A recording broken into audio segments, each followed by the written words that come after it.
So welcome everybody to our webinar 2023 Evolving Trends in the 401k Space. We're really excited to have everybody on as we walk through this. A couple stats out of the gates, as you all probably know. Inside the 401k space in the US, there are about $6.3 trillion in total assets that are invested across employer 401ks today. And that's over about 600,000 plans, again, across the US. When you start looking at individual plans, there are a number of different nuances from how a certain employer approaches it to another one. Legislation's always changing and evolving. And so knowing these things coming into 2023, we're really grateful for you all joining us to kind of have the opportunity to talk through with Matt and Krista as we talk through basically changes and things that have evolved as we're moving into 2023. So a little bit about myself. Krista, you want to go to the next slide? Perfect. My name is Brian Freeman. I'm the CEO of Employer Advisor. What we do as background is basically we work with thousands of employers every single month to help associate them and connect them to the right benefit plan advisor, as well as the right 401k advisor for different things that they're looking for. We're really excited to have you all on. Krista and Matt, would you mind introducing yourselves? Be happy to. I'm Krista Bresnahan. I'm one of the senior relationship managers over here at Brio. Been in the industry for about 14 years, and my time has been a mix of time with the with advisors, but also with a major record keeper. So I bring a unique perspective, and I specialize that in partnering with our clients on their strategy and their education for their employees. Awesome. Thanks, Krista. And I'm Matt Compton. I am the managing director for Brio Benefit Consulting's Retirement Solutions Group.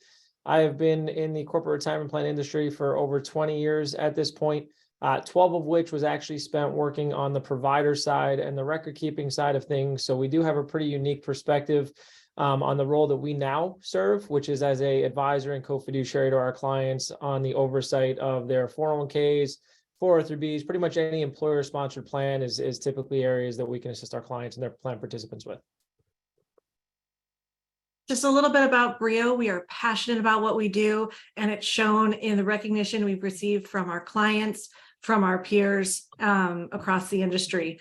In 2022, Matt was honored with the nomination and award of Retirement Plan Advisor of the Year. Part of why we are so proud of that is something that we are nominated for and voted on by our own clients. So it just really recognizes the hard work that we're doing in that partnership, and it's a huge, huge, huge honor for our firm. We're also one of the top 100 advisor teams with NAPA, which is an industry leading group. And then Brio itself, for the last 5 years, has been voted as one of the best companies to work for in New York State. A little bit about Employer Advisor, as referenced earlier, we have the opportunity to work with thousands of employers on a monthly basis, connected to the best insurance advisor as well as the best financial advisor for their needs. And that's how we really got to know Matt and Kristen, start to working with their team. So as we heard from a number of our employer partners, we heard basically what's going on in the 401k space in 2023, how are things evolving, what does the Secure Act do for me? As those questions continue to come up from different employer partners, that's when we reached out to Matt and Krista and asked them if they wouldn't mind joining us and kind of talking through this discussion. So again, really grateful to have Matt and Krista join us today, as well as their quality and tier and their position in the industry. So with that, I think, Sarah Ann, we may have a short poll question for the audience before we get kicked off. It should be popping up on everybody's screen right now. And just to kind of set the table for the audience, question, does your company currently offer access to a 401k?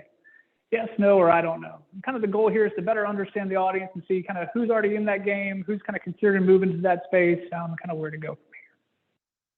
With that, Krista, do you want to talk through the agenda for today? Yeah, I'd be happy to. So we are going to be talking about some exciting things in the 401k world. We're going to talk about trends and changes that we're seeing among our clients and in the industry. We're going to spend a little bit of time talking about just the sweeping major legislation that was passed at the end of December in Secure Act 2.0 and really hone in on the topics that you need to know about now. And then we're going to share some insight and strategies in how to help your employees cope with the volatile markets that we have been and continue to be experiencing. And then, of course, no session would be complete without a good old-fashioned Q&A at the end.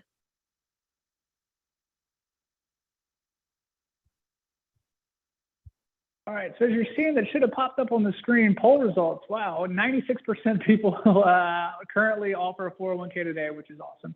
All right. Well, then the material that Matt and Krista have kindly prepared and hits right on what you're looking for. So with that, Krista, if y'all want to take it away, we should be in a great place.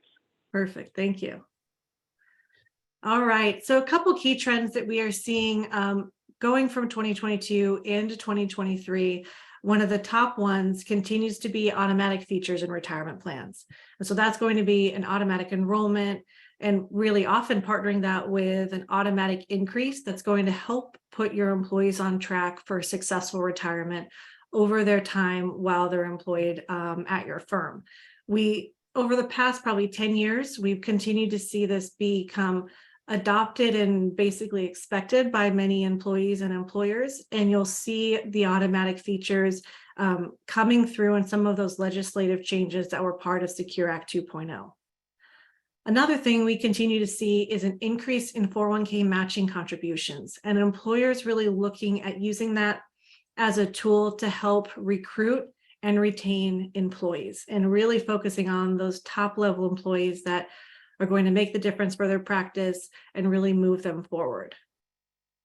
Third thing we've seen is continued promoting of Roth. And this has been really fascinating to watch and to see how, when it was initially introduced to where we're at today, a significant number of young employees that are first entering the workforce are taking advantage of putting their money in Roth. They're comfortable with how it works. They're excited about that ability to have their money grow tax deferred and take that benefit out in retirement tax free.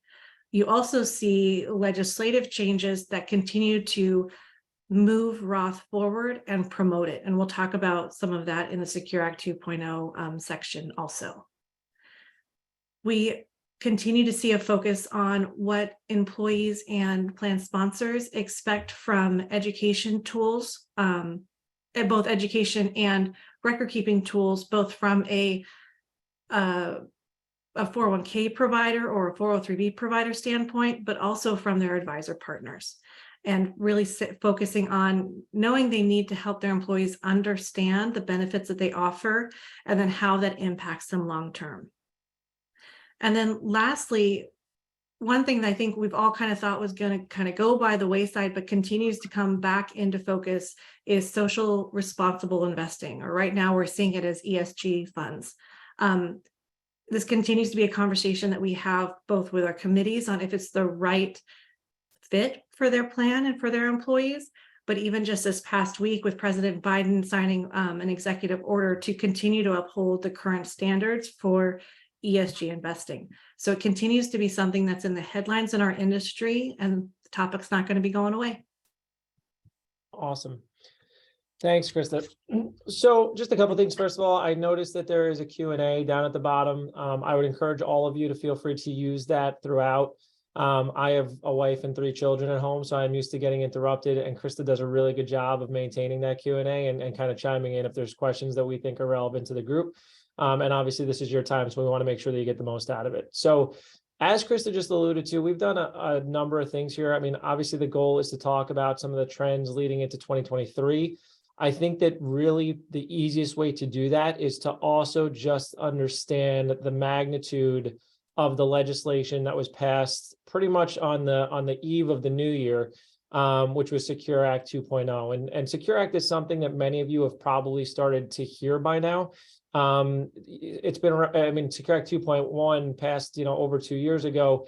So 2.0 was just sort of a revitalization of I think the government's commitment to really start having an impact on this space, right? So why was it passed? It was passed to expand the access to worksite retirement plans by reducing the barriers. So what does that mean? They're trying to make the lives of employers, people that are probably sitting in similar seats to what you all are currently sitting in, they're trying to make your lives easier and make it less burdensome to ultimately offer these type of plans for your plan participants.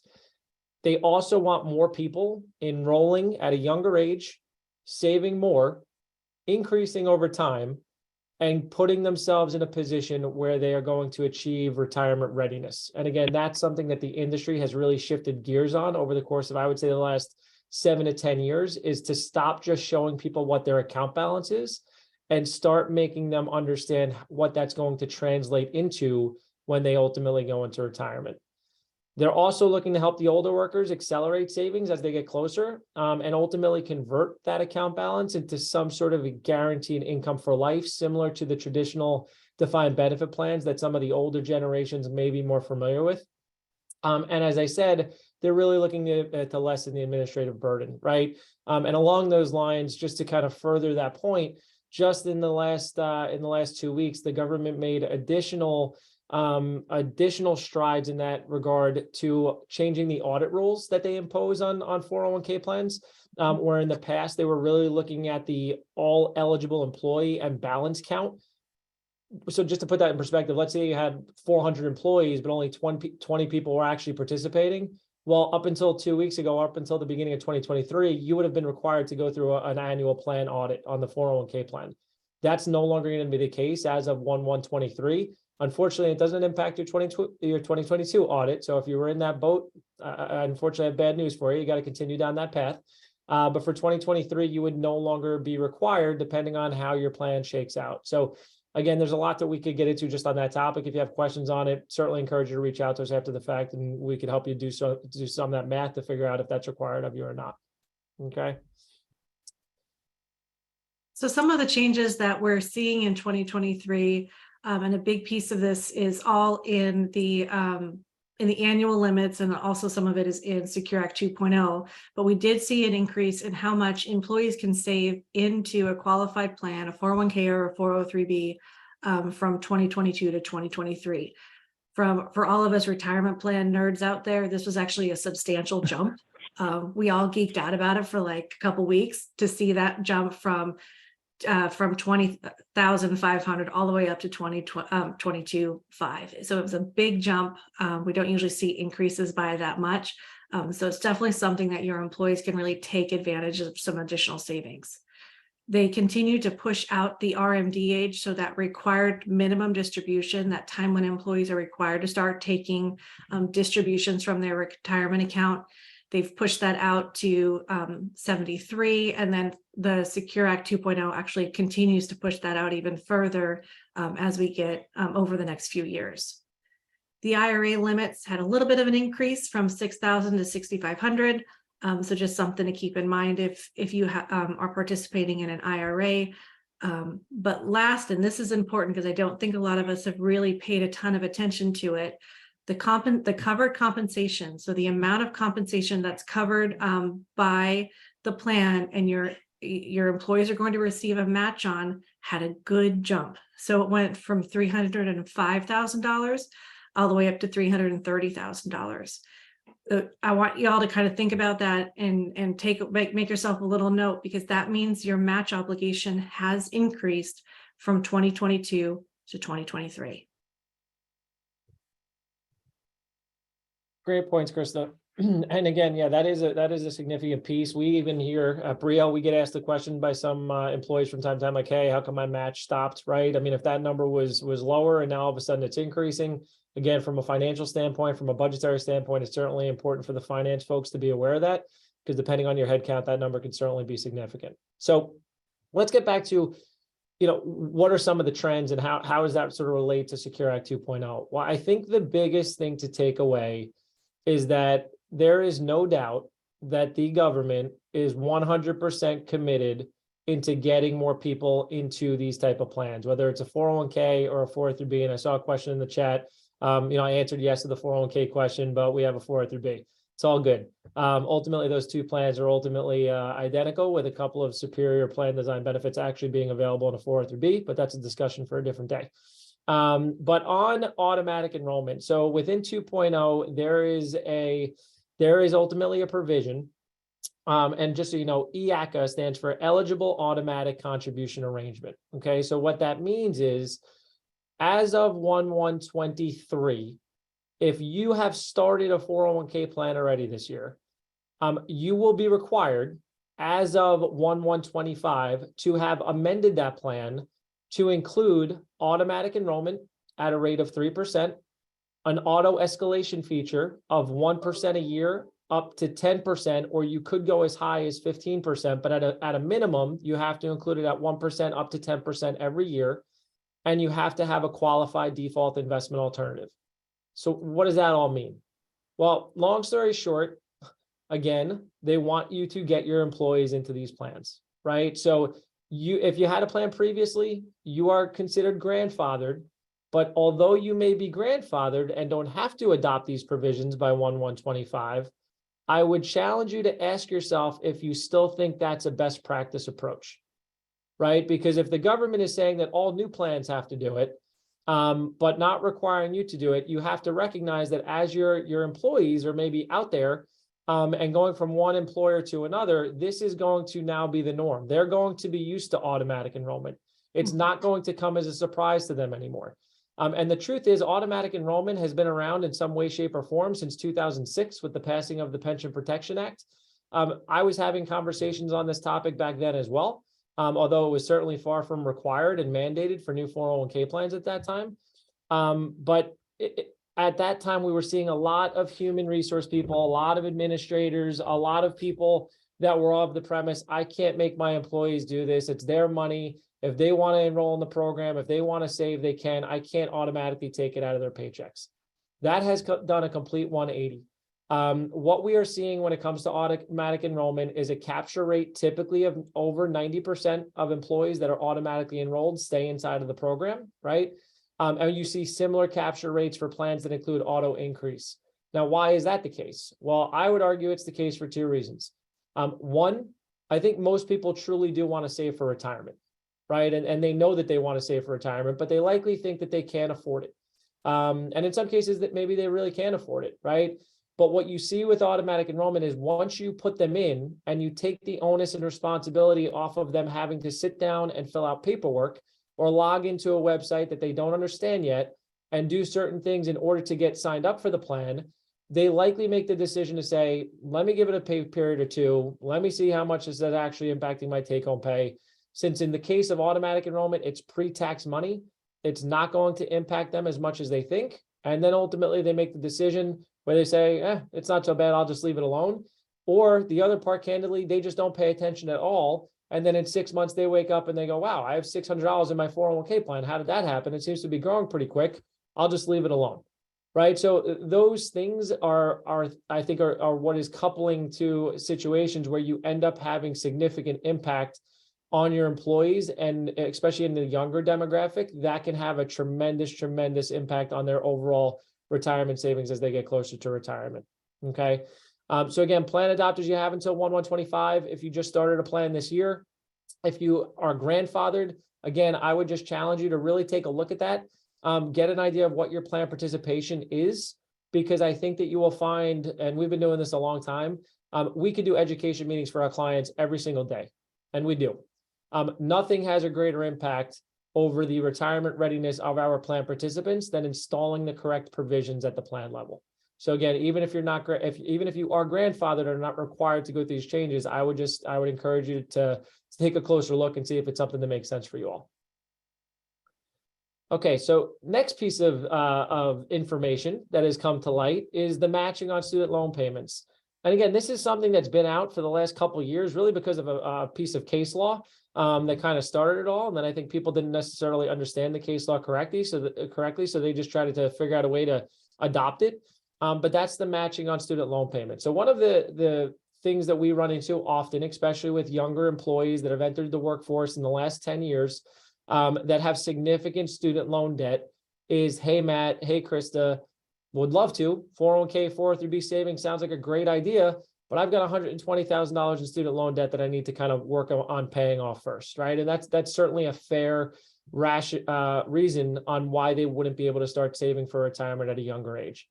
Good news, the government listens, and now they're recognizing that, hey, even if you can't save your own money, what if we enabled you to sort of prove to your employer that you had made $10,000 in student loan payments in 2023 or 2024 for that matter, and they considered that. We know it's not a 401k contribution or a retirement plan contribution, but we're going to pretend like it is.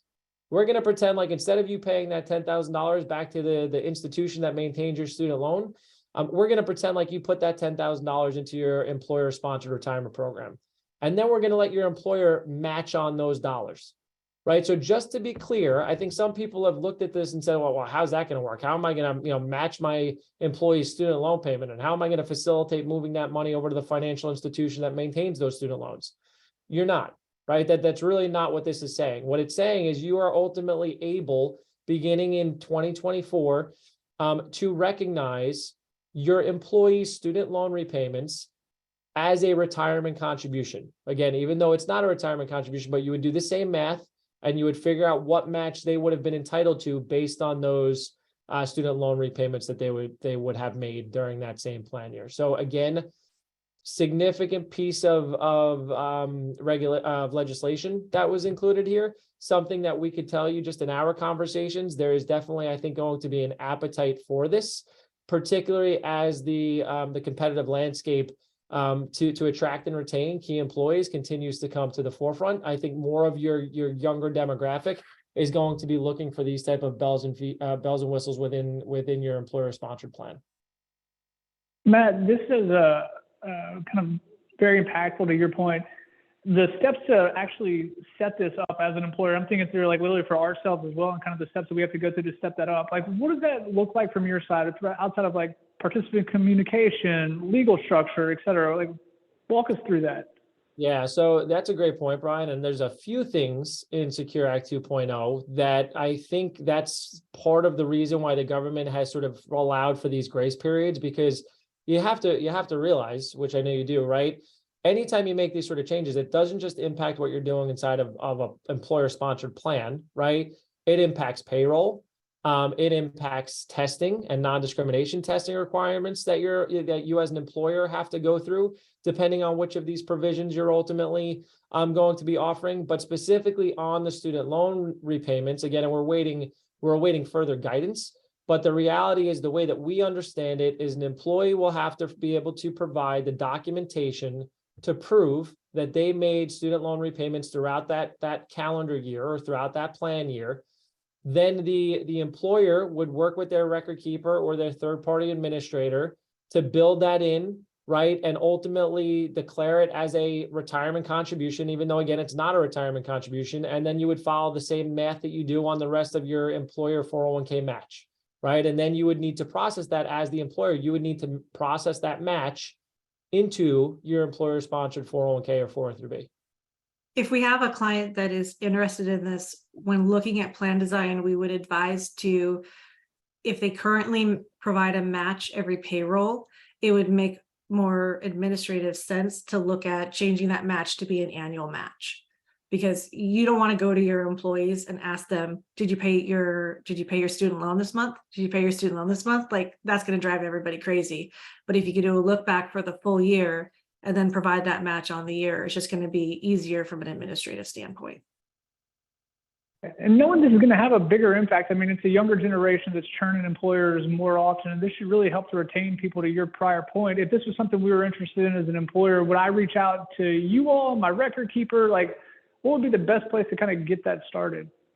Yeah, so we're biased over here, Brian, full disclosure, right? But we believe that that an employer's primary contact on any retirement related question should be their advisor and consultant, right? We just find that when we first start working for a client with a new client, their number one sort of complaints are, I can't get anybody on the phone. I'm reaching out to my provider on an 800 number. I never know who I'm going to get. Sometimes I have to just restart the conversation, even though I've already had it 4 separate times with different people, right? So in a perfect world, and to be clear, 94% of employers at this point are working with an outside advisor and co-fiduciary. I think it's just a matter of what is your expectation of your advisor and your co-fiduciary. If you think that they should be your investment advisor and that's it, well, then you're not going to want to reach out to them to have these type of discussions. You should go to your record keeper or your third-party administrator. If you believe that you're paying your advisor to truly give advice and help make your life easier, then we would argue that they should be your first phone call on all of this. Got it. That makes sense. And a couple questions have kind of come in on those lines. So a good one from Susan. Will amendments to a plan existing by 12/31/2022 throw out the grandfathered status? Good question. Are you talking about the automatic enrollment? Speak specific to the auto enroll? I believe so, yes. This is a little bit earlier. popped up right as we're changing slides. Yeah, so just to be clear, the new law impacts plans as of 1/1/23. You have until 1/1/25 in order to sort of process those plan amendments. If you were grandfathered originally, I think I understand the question. If you were grandfathered originally and then added auto enroll, could you remove it in the future? You could, I suppose. I don't see that things going in that direction. Auto enroll is becoming more of the norm. It's not the exception any longer. Okay. That makes sense. And on the student loan side, good question from Charlene. How would the employer know how much was paid to the student loan? So to your point, would they have to basically bring in statements and documents and upload them to some portal somewhere? Yeah, so think about sort of the old requirements around hardships, which again has changed, and we're hopefully going to hit on that a little bit in a little while also. But in the past, if somebody wanted to qualify for a hardship, they had to be able to prove that they qualified for that hardship, right? Like an eviction notice, failure to pay rent, mortgage foreclosure, home repairs, right? There was very specific requirements around hardships. Our understanding with student loan repayments is that they would have to prove via financial statements that they made X number of payments in total X amount, right, throughout the course of the year. And then the employer would have the ability to use that as a 401k contribution for matching purposes. And we continue to receive new guidance and clarification on all of these provisions. Some of them are actually effective now, not the student loan one, but some of them are actually effective now, and we're still waiting on additional guidance. So more information will be coming out. This legislation passed December 29th. So it's brand new. In the retirement plan world, that's brand new, team. Some people was like, well, it's been 3 months. Retirement plan world, that's like no time. So similar questions, still on the student loan side, just to confirm one question. Yes, it is on for plans starting on 1/1/24. But second, similar question, how does this impact PEPs? Pooled employer plans. So yeah, so for PEPs, again, the PEP is ultimately going to be handling the plan document, right? So you would want to make sure that your PEP provider, right, you're the plan that you are participating in, has this included as a plan provision, right? That would be the first step. And if it did, which I assume that it would, then you would have the ability to follow the exact same plan provisions, right? Even in a pooled employer plan and again, there's benefits to a pooled employer plan depending on your situation. One of them obviously also very heavily ties to audit. So some of you that maybe chose a PEP for that kind of backdoor way to get out of an audit may no longer be relevant. So it'll be interesting to see how those impact kind of the PEP space moving forward. But the other part would be, even with a PEP, you likely still had some options when it came to choosing your plan provisions. This should be one of those plan options within a PEP in the not too distant future. Got it. All right. And similar to me asking a couple different questions on this topic, there are about 4 or 5 more here. Does that sound okay? Sure, absolutely. Awesome. All right, good deal. So let's see. A good question from Olivia here. How would vesting schedules affect the student loan payments? Would a departing employee need to return the contribution if they don't meet 100% of the vestment? So yes, vesting would be the same, right? So really all you're doing with the student loan repayments is you would be taking whatever that dollar amount is that the employee was able to provide documentation, right? As if they made it as a 401k or a retirement plan contribution. You would factor that in as their compensation, do the math on it, right? Based on what your employer matches. And then that matching calculation would provide whatever dollar amount is required by the employer to be considered a match, right? That match would then follow the same vesting schedule. Because keep in mind, the match is not going to the financial institution where the student loan is held. I want to be crystal clear on that. This is money that would go into the participant's retirement plan account through the same financial institution where you maintain your retirement account today. So whether that's Fidelity or Principal or Vanguard, whoever, the money is not actually going from you as the employer to the student loan financial institution. The money will remain in the plan. So because the money is remaining in the plan, it will follow the other plan provisions like vesting schedule. So if you have a 3-year cliff vesting schedule or a 6-year cliff vesting schedule, again, that is ultimately money that would be allocated to likely a forfeiture account in the event the participant were to leave. Perfect. All right, and that somewhat answers Andrew's question as well, which is good. Let's see. Will these changes also apply to safe harbor 401k plans? Well, I'll take everything I just said about vesting and throw it out the window, because hopefully, as you know, with safe harbor, you're 100% vesting your employees, right? That's one of the kind of the stipulations to being a safe harbor plan. But yes, a safe harbor plan, right? That's really, a safe harbor plan is really just sort of getting you out of the discrimination testing that you're required to go through every single year. You still have plenty of other plan provision options within safe harbor, right? So, in the past, you've been able to have safe harbor without automatic enrollment. In the future, again, if you could still be safe harbor, but include automatic enrollment, you could be safe harbor, include automatic enrollment, and include student loan payments, right? You could do a lot of those things. So safe harbor plans still have a lot of flexibility. They just get you away from some of the discrimination testing that are required in a non-safe harbor plan. Got it. Okay. And then a similar one from Riley, just to confirm, really in 2023, any of the student loan payments I make this year, there's nothing I can do with that next year. I mean, it just starts in 2024 going forward. That's exactly right. Yep. Kicks in January 1, 2024. And again, your employer or you as the employer would need to adopt this provision, right? This isn't mandated. They're not requiring that employers have to do it. But it is something that we think many people will likely adopt. So important to just keep in mind. Okay. Next two are kind of the same question or very similar along similar lines. Can I utilize student loan matching alongside a 401k contribution? Can a person be, I guess, in essence, enrolled for both? Yeah, so our understanding is as long as they're not exceeding their total 401k contribution. So as Krista mentioned earlier, right, in this year, you're allowed to put away $22,500 if you're under the age of 50. Well, let's say that you put away $10,000 into the 401k. And you would have loved to save another $12,500 in the 401k, but you couldn't because you had these, these student loan payments they had to keep making throughout the course of the year. In theory, you could then provide to your employer that you made these additional $12,500 in student loan repayments, and they could match the same way. Yeah. Okay.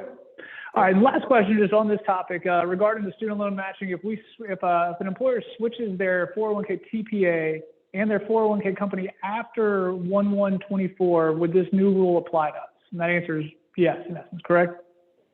Say that one more time, Brian. I didn't follow.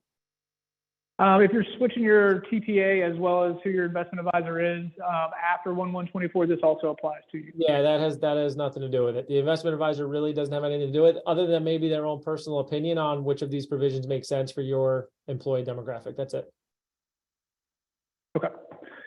All right. Good deal. Those are all the questions on this topic. Well, one more from Denise. This is a follow-on, and we'll move the rest of these kind of to the back end. But could we stipulate that an employee would receive a match on either their 401k contribution or student loan repayment, but not both?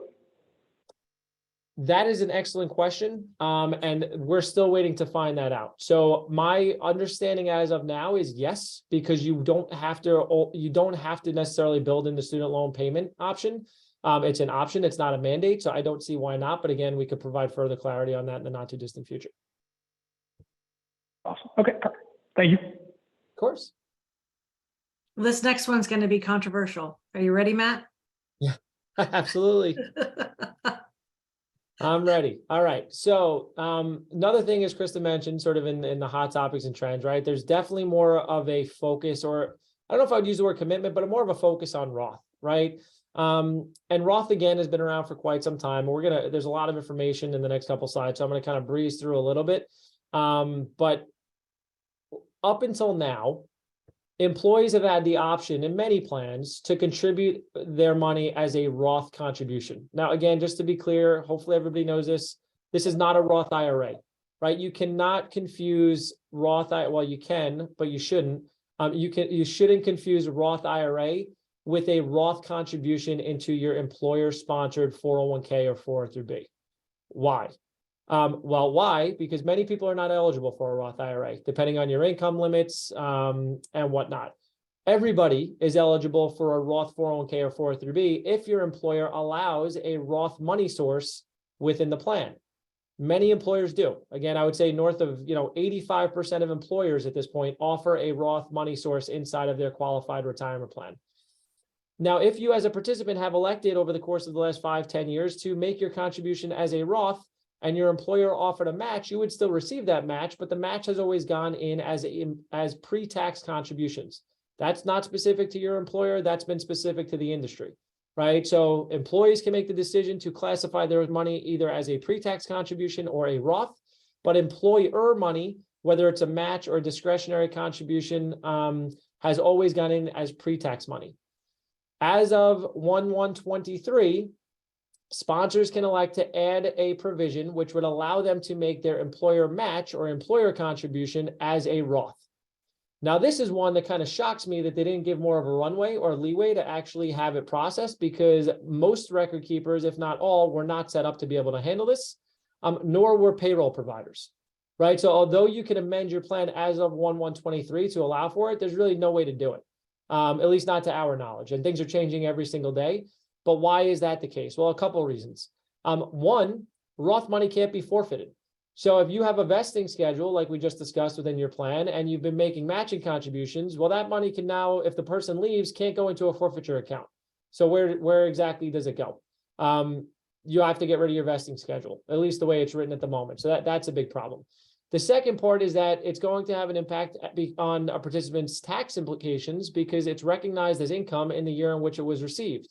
So if employer matches me $5,000 in Roth dollars this year, I'm going to have to pay taxes on an additional $5,000 when it comes to tax season at the end of the year, because that's ultimately considered income in the year that it was paid, right? So again, impact on FICA taxes. So huge provision change. I think that some employers over time might adopt it. Our perspective here is let's pump the brakes, right? Meaning we have to wait and see how payroll providers are going to be able to handle this. We need some more guidance from the government on exactly how things like, non-forfeiture money being handled and FICA taxes. But again, regardless, it's definitely still a significant piece of legislation, because we do get asked the question a lot, like, hey, if I put my money as a Roth, do I get the match as a Roth? And up until this point, that answer has always been no, you'll get the match, but the match goes in as pre-tax, not as Roth. This is going to change that over time. Interesting. Okay. Okay. Christy, you want to jump to catch up? Absolutely. All right, this is another exciting one, team. So there's two different pieces to the changes to the catch-up contribution in Secure Act 2.0. The first change is that employees age 60 to 63 are allowed to make, starting in 2024, a increased catch-up contribution. So instead of it being this year where it's $7,500, they would actually be able to make a contribution of an additional $10,000. They're also going to take that catch-up amount and tie it to an index so that it continually increases with inflation over the next few years. So if you look at if this provision was in place today, and I was an employee that was 60, I'm not, but if I was 60, I'd have an opportunity to contribute an additional $11,250 in 2023. So they're continuing to encourage employees to save more and giving some additional space in that catch up for a couple years to employees. The next piece, and this comes back to that continued promotion and endorsement of Roth, is starting in 2024, any employees that earned over $145,000 in the prior year. So when we're looking back at the prior year, it's going to be in 2023. Anybody that made over $145,000 and want to contribute to a catch-up, that's going to need to go in as Roth. So that's a big change and a subtle change, but an impactful change to your 50 and over demographic group. One big thing that we are looking for and waiting on some additional guidance from is not only payroll companies on how they're going to be tracking that, but also what's the participant's experience going to be on a record keeping platform. Right now, they can elect to contribute to a catch-up, but what's it going to look like if you earned more than $145,000 in the prior year? Is it going to communicate with them? How's it going to be? How's it going to be shared with the employees? It's a really interesting provision. Yeah. One quick question back to, sorry, keep going, Matt. No, go ahead, Brian. I was back to an earlier slide on automatic enrollment. Real quick question. Is the automatic enrollment based on once they qualify per the plan requirements? Yes, absolutely. So employers have control over that. So employers get to decide when you include automatic enrollment, assuming that, let's throw Secure Act 2.0 out for a second, right? So pre-1/1/23, assuming you had a plan and you decided you wanted to add automatic enrollment, you as the employer and plan administrator are in charge of the eligibility requirements still, right? So you could still say, hey, we're going to make you wait 3 months, and then the first of the following month before you enter the plan, you could say, we're going to make you wait 6 months, whatever it is, right? And then once you've satisfied eligibility requirements, then the employees would follow that same automatic enrollment provision. And likewise, the employer also has always had the ability to select what the initial automatic enrollment percentage is, right? So in the past, that could be anything. Now we know for new plans as of 1/1/23, by 1/1/25, they need to use 3% or higher as that number, right? So, some of our clients, 4 or 5 years ago, they set their plans up where they said, hey, we like the concept, but let's kind of ease our way into it. We're going to do 1%. Well, now again, the government is saying, we don't just want you to do it, but we want you to do it and start at 3%. And then again, we want you to increase it 1% a year, every year until ultimately the population gets up to 10% as a minimum, right? So, but the employer still does have some control over what those starting percentages are. Okay. Yeah. Absolutely. All right, so let's talk about emergency savings. Again, brand new, but impactful, right? So one of the things, again, just getting back to kind of the trends here, the government wants this money to be set aside as retirement, right? They want retirement vehicles to actually be used for participants when they go into retirement. And again, I think that the major point to that is that I think there's just a lot of uncertainty around Social Security, right? Especially for younger generations. So they don't want participants to continually throughout their working years be diving into their 401k and 403b savings via loans and hardship withdrawals. So one of the ways they're trying to disincentivize that from happening is they have created something known as an emergency savings account, which again, as of 1/1/24, would give employers to build in these emergency savings account into their plan, which would have a $2,500 cap, but it could be less. But it would allow for the participants to take penalty-free withdrawals. So what does that mean? Well, it means instead of them having to pay a 10% IRS tax penalty, instead of them having to pay ordinary income tax, instead of them having to wait for what's known as a qualifying event to access this money, they are now saying that we will allow you to have employees build in an emergency savings account within the plan up to $2,500 cap with penalty-free withdrawals, as long as it's only for the non-highly compensated employees, right? Because they feel like the highly compensated employees hopefully have their own, $2,500 emergency savings account, right? And you can also auto-enroll these participants at no more than 3% of pay. So again, huge piece of legislation. And ultimately, you have to think about what's the goal? What's the purpose? The goal and the purpose is simple.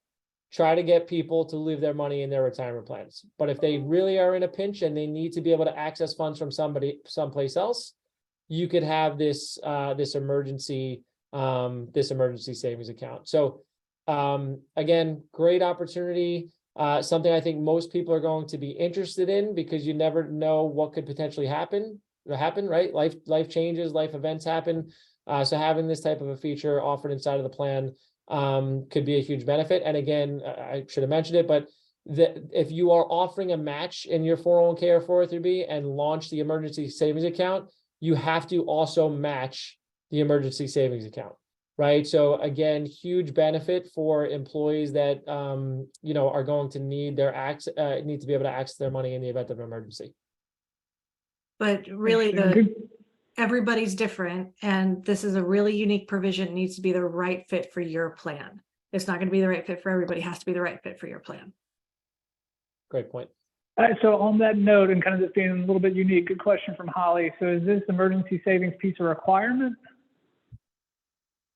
Not a requirement, an option.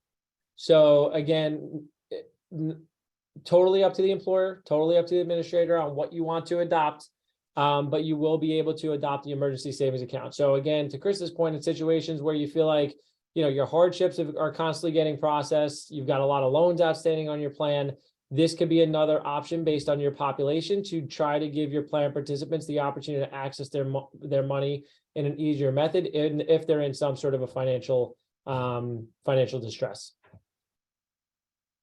That makes sense. And then really quick, back to the catch-up requirement.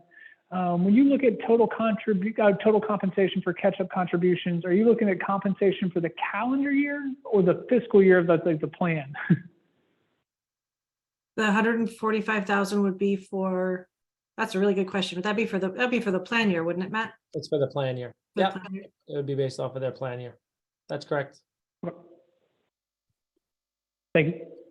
Matt touched on this a little bit earlier, so we'll breeze through it. But another provision in Secure Act 2.0, you actually have the ability to now allow employees to self-certify if they qualify for hardship. So you as the employer do not have to sign off on that. You can actually push that ownership back on the employee. This is an optional provision, but it is something that you can add to your plan now, and have that ownership go back on the employee. Yeah, and we would just say that we do think that hardship from a fiduciary perspective, it's probably in your best interest. Again, every situation is unique, but we just find that if you can offload some of that administrative and fiduciary risk by not having to ultimately sign off and approve those hardships, that's probably not a bad strategy, right? If you can let individuals self-certify, and it's going to protect you and it's going to protect your other decision makers and plan fiduciaries at the employer level, again, probably not a bad strategy. Okay. Required minimum distribution. Yeah, go ahead, Brian. But one quick one on emergency savings. From you all's perspective, what would be the downside of offering the emergency savings plan? So I don't think that there's necessarily a downside, Brian. The only reason I always kind of hedge it a little bit and say based on your plan demographic is because every employer is different, right? I don't think that there's really a downside. The only potential downside is if you build something like this and then all of your participants get used to being able to access it and they deplete their emergency savings account. And then all of a sudden they're like, well, wait a minute, I still have another $10,000 in my 401k. How do I go about pulling that out? Right. And then they start looking like, oh, now I can do a hardship. Well, now all of a sudden you've got, $12,500 that was just set aside for retirement that now is completely gone. Right. So again, in many situations, it's going to make sense to offer it. I think with anything else, it's all about education. Right, your employees need to be educated on the pros and cons of all of these different options. But we do see many of employers ultimately going down the path of adopting this for sure. And then the other consideration is just from a financial standpoint is you do have to match on this money.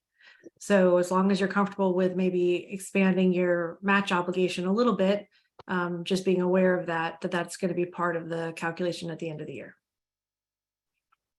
Got it. All right, so just jumping up to RMDs, required minimum distributions as we know them. So again, significant impact here. RMD's age continues to go up, right? It used to be 70 and a half, then it jumped to 72, then it went to 73. Now this actually piece of legislation stretches this all the way out to 2033, which will bring it all the way up to the age of 75. So Secure Act 2.0 started with 1/1/23 and it goes all the way out to 2033. So quite a long band of stretch that these different provisions encompass. Anyone that is turning 72 this year gets sort of a little grace period, right? So this is the first year where if you were not already collecting an RMD, that nobody on the planet is going to have to. As of next year, that will jump up to 73. So when you turn 73 next year, you'll be required to start that RMD process.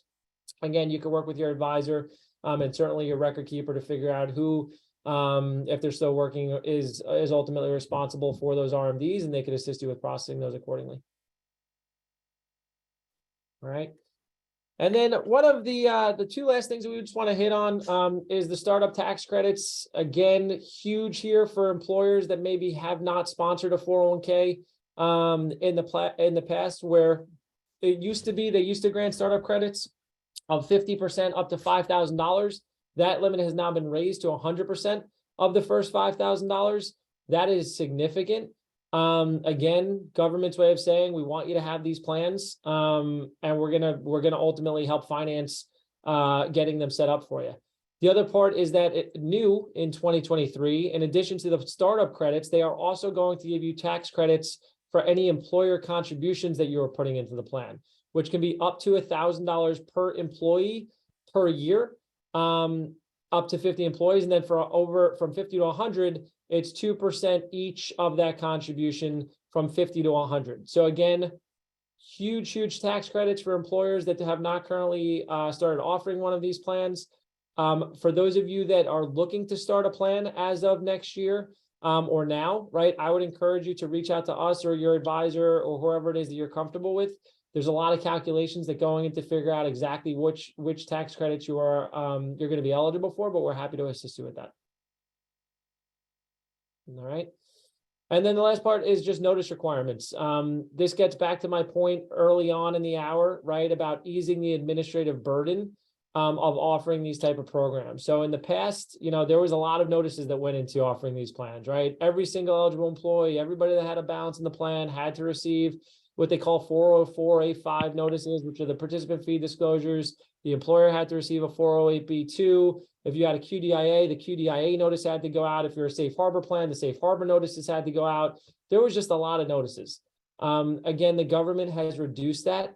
So they're pretty much saying that plans are permitted to exclude any unenrolled participants from certain ongoing required notices. Again, long story short, they're not going to make you send everything to every single eligible employee all the time, right? Certain folks are going to have to still receive, notices throughout the year. And at the moment, which may change because there's a lot of pushback on it on Capitol Hill, is the requirement of one annual paper statement being sent every on DC plans, then every 3 years for DB. So again, there's a lot of pushback on that, just so you all know. So we'll wait to see if that actually remains in effect. But that has been a piece of legislation that that a lot of people have pushed back on. But we'll wait and see. Okay. And then just to sort of wrap up the comment portion of the hour here, and I said this kind of throughout as well, but what does this all tell you? There's a lot of education that goes into this, right? I mean, there's a lot of education at the employer level. There's a lot of education at our level. I can't tell you how many hours my team sort of dedicated in the early parts of January to understanding, what this new piece of legislation entailed. How it factored into sort of what we were doing at the advisory level already for our clients, how to kind of go through our own clients, plan documents to figure out, okay, these folks don't even have Roth yet. How are they ever going to be able to sort of abide by the catch-up contributions going in as Roth for highly compensated employees, right? These people included automatic enrollment last year, but they only did it at 1%. Probably a good opportunity for us to call them and say, hey, you could keep it at 1%, but just so you know, government's kind of asking you, and in some cases mandating people go to at least 3%, right? So it's those type of things that at the advisory level, we have to pay attention to.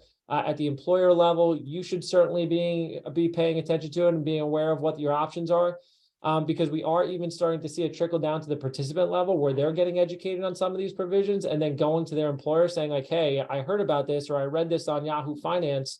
How come we're not matching on student loan payments yet?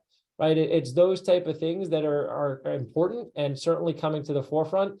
So just make sure that you continue to educate yourselves. Make sure that you continue to partner with folks that you have confidence and trust in to give you the information that you all need to make sure that you're not only covering your plan from a fiduciary and a compliance perspective, but again, I would say most importantly, remember what these plans are designed to do, right? And these plans are designed to put your participants and employees in a position to retire and retire comfortably. If they're not doing that and they're not putting people on track to do that, well, then I would argue that the plan isn't working. And there's certain things that need to be evaluated in it, whether that's your record keeper, your advisor, your administrator, your plan design, right? Your participant education strategies, your investment approach, right? All of those things really need to be working in unison to make sure that your plan is again, setting your employees and your plan participants up for success. So with that, that's our QR code on the right there. If you ever want to reach out to us, you're certainly welcome to. My contact information is on the left-hand side. But with that, we're happy to answer any additional questions. All right, great. Thank you all. No, feel free to ask any questions if there's still any that are outstanding. We've got a great employer audience. It's been fun kind of looking through the names of the different people that have participated. I believe based on the employer attendees that we've had so far today, you all represent anywhere between about 25 to 50,000 plan participants, which is just awesome and just covers a great number of people. Well, with that, there don't seem to be no other questions that have come in. We will share this deck out with everybody along with the recording. Matt and Krista, you got your information right here. Are you okay if we actually include your information in the email that goes out to everybody as well, just in case there are questions or thoughts? Absolutely. Awesome. Yep. Well, great. Well, thank you everybody for joining. Thank you again to Matt and Krista, and I'm looking forward to continuing the conversation. Thanks so much. Thanks, everyone. One last question. It says, thank you for a great presentation. Where can we find the SHRM credentials and certifications for this? This is a great question. Sarah Ann, where's the best place for people to go to access those? The next slide. Perfect. All right, so there you're seeing the activity codes, both for HRCI as well as for Sherman. Those will be emailed out as well. So again, thank you everybody for joining. Thanks again to Matt and Krista and to Sarah Ann, and we'll talk to everybody soon. Thanks, everyone. Thanks, Brian. Thank you. Thanks, y'all.